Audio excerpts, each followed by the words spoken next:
La quête de l'amour. Qui d'entre nous n'a pas été pris dans ce labyrinthe émotionnel, cherchant frénétiquement ce match capable de nous faire sentir complets? L'espoir et la déception nous emportent, comme des vagues, sur le rivage de nos vies. Et bien sûr, il y a le chagrin d'amour, ces moments où l'amour que nous poursuivons semble disparaître sous nos yeux, nous laissant nous demander si ce que nous cherchons viendra un jour.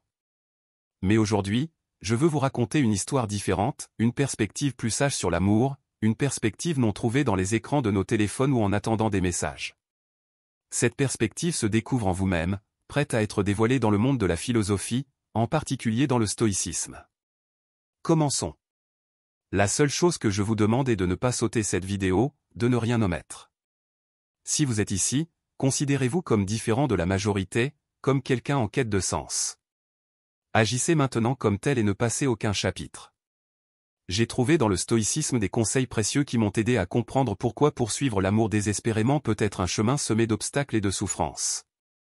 Cette philosophie valorise l'autodiscipline, l'authenticité et l'autoréflexion. À travers les pratiques stoïciennes, j'ai appris à regarder en moi-même au lieu de chercher à tout prix des compliments externes ou des solutions à mes problèmes d'estime de soi et de confiance. J'ai découvert que l'amour, dans sa forme la plus authentique, n'est pas trouvé chez une autre personne, mais en soi-même. Ainsi, une perspective est née, une que je souhaite partager avec vous aujourd'hui.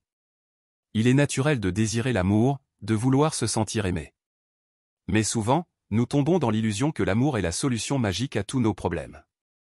Nous nous convainquons que trouver quelqu'un de spécial nous remplira de joie, nous libérera des soucis, et nous accordera la paix. Nous croyons que l'amour est la clé maîtresse qui ouvrira les portes d'une vie épanouissante, comme dictée par les normes sociales.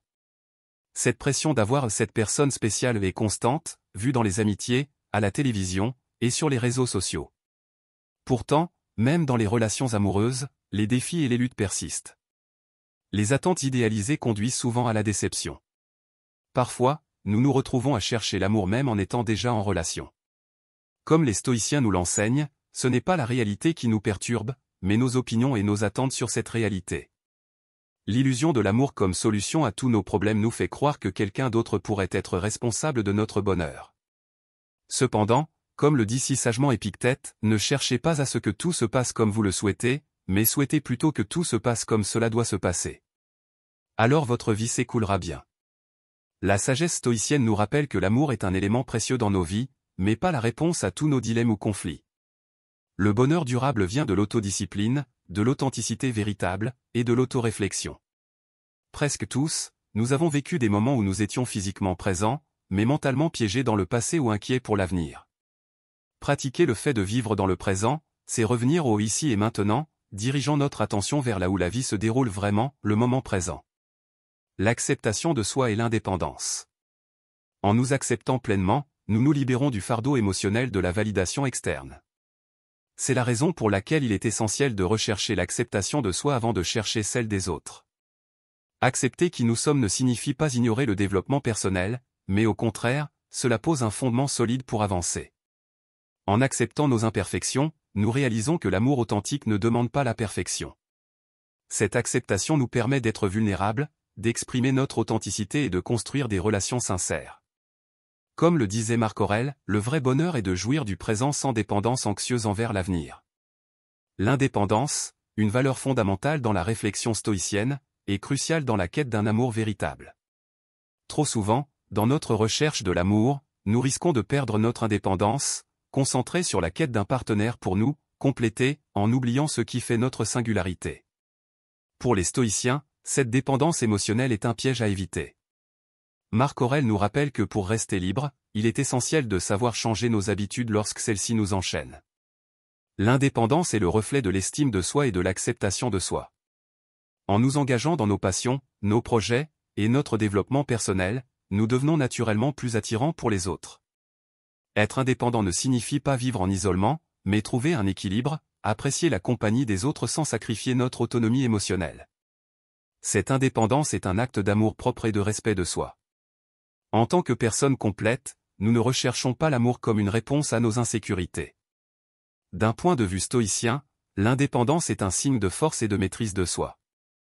Sénèque résume cette idée, la vraie liberté est l'indépendance de l'esprit. Cette liberté passe par l'affranchissement des passions, des désirs et des attachements qui nous enchaînent. L'indépendance de l'esprit consiste à ne pas laisser nos émotions et nos pensées dominer notre volonté. En tant que stoïciens, nous travaillons à nous libérer de cet esclavage émotionnel pour posséder notre esprit, et en fin de compte, nos vies. Pour maintenir cette indépendance émotionnelle, je vous propose 2 pratiques essentielles, la méditation et la pleine conscience.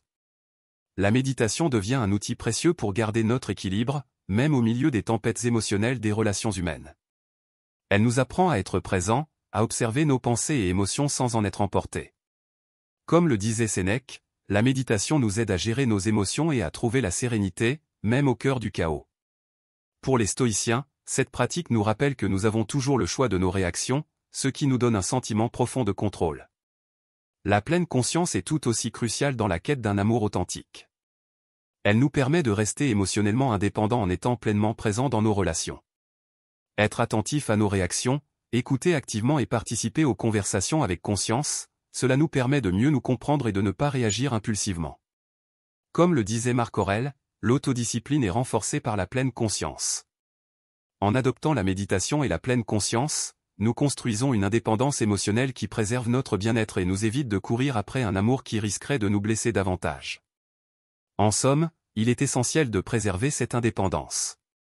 Il ne s'agit pas de rechercher l'amour pour combler un vide, mais plutôt de trouver quelqu'un qui valorise et complète cette indépendance. La communication est également la clé de toute relation, bien souvent déstabilisée par des malentendus, des disputes inutiles, et des paroles non maîtrisées. Les stoïciens nous rappellent que l'art de la communication repose davantage sur l'écoute que sur la parole. Comme le disait Épictète, nous avons 2 oreilles et une bouche pour écouter 2 fois plus que nous parlons. Une communication efficace et sincère, honnête et respectueuse de nos pensées, sans chercher à plaire. La patience est un pilier fondamental dans la quête de l'amour véritable. Les stoïciens nous rappellent que l'amour ne peut pas être forcé ou précipité. La patience stoïcienne nous aide à cultiver la sagesse en résistant aux pièges de l'impatience, de la frustration et de l'anxiété. Plutôt que de voir le temps comme un ennemi, nous l'acceptons comme un maître enseignant. Comme Marc Aurèle le soulignait, rien n'arrive à une personne qu'elle ne puisse supporter, et d'autres supportent également des épreuves semblables. Essayer de plaire à tout le monde nous mène souvent à sacrifier notre authenticité et nos besoins. Les stoïciens nous encouragent à trouver notre force intérieure et à cultiver l'amour en nous-mêmes. Cette recherche de validation externe risque de nous enfermer dans un cycle de déception, et nous fait perdre de vue ce qui est vraiment important. Le stoïcisme nous enseigne à nous concentrer sur nos propres actions et à construire des relations fondées sur l'authenticité et le respect mutuel. En embrassant notre unicité, nous trouvons un amour authentique et significatif qui se nourrit de l'intérieur, sans être désespérément recherché à l'extérieur. Dans un monde où l'on porte souvent des masques pour se conformer aux attentes sociales, l'authenticité devient une force libératrice. Comme le rappelle Sénèque, aucun homme n'est libre qui n'est pas maître de lui-même. En étant authentique, nous attirons des personnes qui nous apprécient pour ce que nous sommes, et non pour une version façonnée de nous-mêmes. Enfin, pour cultiver cette connaissance de soi, tenir un journal de gratitude est un exercice puissant, nous connectant à notre essence véritable et à notre unicité. Chercher les conseils d'un mentor ou d'un thérapeute peut aussi nous guider dans ce parcours. La connaissance de soi renforce notre confiance et notre authenticité, nous aidant à construire des relations plus riches et sincères. Épictète nous invite ainsi à nous questionner, définissez quel type de personne vous voulez être, puis agissez en conséquence.